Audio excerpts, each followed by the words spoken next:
ಬೆಳಗ್ಗೆ ಅದನ್ನ ಉದ್ಘಾಟನೆಯನ್ನ ಮಾಡ್ತಾ ಇದ್ದಾರೆ. ಇದರಲ್ಲಿ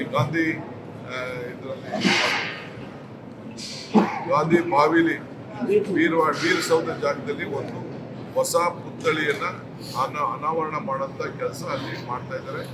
ಒಳ್ಳೆ ಎಕ್ಸಿಬಿಷನ್ ಕೂಡ ವ್ಯವಸ್ಥೆ ಮಾಡಲಾಗಿದೆ. ಫೋಟೋ ಎಕ್ಸಿಬಿಷನ್ ಕೂಡ ಅಲ್ಲಿ ಪರ್ಮನೆಂಟ್ ಆಗಿ ಇರ್ತದೆ. ಮುಂದಕ್ಕೆ ಸಾರ್ವಜನಿಕರಿಗೆ ನೋಡ್ಲಿಕ್ಕೆ ಒಂದು ಅವಕಾಶ ಮಾಡಿಕೊಡ್ತಾ ಇದ್ದೇವೆ. ಅದಾದ ಮೇಲೆ ದೇಶಪಾಂಡೆ ಅವರದ ಒಂದು ಗಂಗಾಧರ್ ದೇಶಪಾಂಡೆ ಅವ್ರದ್ದು ಒಂದು ಮೆಮೋರಿಯಲ್ ಇದೆ. ಅದನ್ನು ಕೂಡ ಮುಖ್ಯಮಂತ್ರಿಗಳು ನಾನು ಅದನ್ನು ಉದ್ಘಾಟನೆ ಮಾಡ್ತಾ ಇದ್ದೇವೆ. ಅದಾದಮೇಲೆ ಖಾದಿ ಮೇಳ ಕೂಡ ಸರಸ್ ಮೇಳ ಅದನ್ನು ಕೂಡ ಮುಖ್ಯಮಂತ್ರಿಗಳು ನಾನು ಇಬ್ಬರು ಹೋಗಿ ಅದನ್ನು ಉದ್ಘಾಟನೆಯನ್ನು ಮಾಡ್ತಾ ಇದ್ದೇವೆ. ಅದಾದ ಮೇಲೆ 26ನೇ 27ನೇ ತಾರೀಕು ಬೆಳಗ್ಗೆ ಇಲ್ಲಿ ಸಮಾವೇಶ ನಡೆಯಕ್ಕಿಂತ ಮುಂಚಿತವಾಗಿ ಇದು ಸುವರ್ಣಸೌಧದಲ್ಲಿ ಮಲ್ಲಿಕಾರ್ಜುನ್ ಖರ್ಗೆ ಅವರು ಅವರ ಉದ್ಘಾಟನೆ ಮಾಡ್ತಾ ಇದ್ದಾರೆ.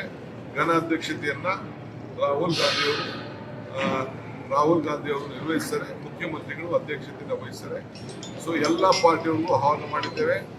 ಹೊರಟ್ಟಿ ಸಾಹೇಬರು, ಖಾದರ್ ಸಾಹೇಬರು ಅವರು ಕೂಡ ಅವರ ಘನ ಮುಖಂಡತ್ವದಲ್ಲಿ ಸ್ಪೀಕರ್ ಅವರು, ಡೆಪ್ಟಿ ಕೌನ್ಸಿಲ್ ಚೇರ್ಮನ್ ಅವರು ಇರ್ತಾರೆ.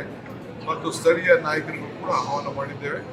ಎಲ್ಲ ರಾಜ್ಯದ ಸಂಸತ್ ಸದಸ್ಯರನ್ನ, ಶಾಸಕರನ್ನ, ಎಲ್ಲ ಪಕ್ಷವರು ಕೂಡ ಅದಕ್ಕೆ ನಾವು ಮಾಡಿದ್ದೇವೆ. ಅದು ಲಿಮಿಟೆಡ್ ಬಿಕಾಸ್ ಸೆಕ್ಯೂರಿಟಿ ಇರೋದ್ರಿಂದ ಸದ್ಯಕ್ಕೆ ಅದನ್ನ ಲಿಮಿಟ್ ಅರೇಂಜ್ಮೆಂಟ್ ಅವರು ಉದ್ಘಾಟನೆಗೆ ಎಷ್ಟು ಬೇಕು ಅಷ್ಟು ಮಾಡಿದ್ದೇವೆ. ಅದಾದಮೇಲೆ ಸಾರ್ವಜನಿಕರಿಗೆ ಒಂದು ಅವಕಾಶವನ್ನು ಮಾಡಿಕೊಡ್ತಾರೆ.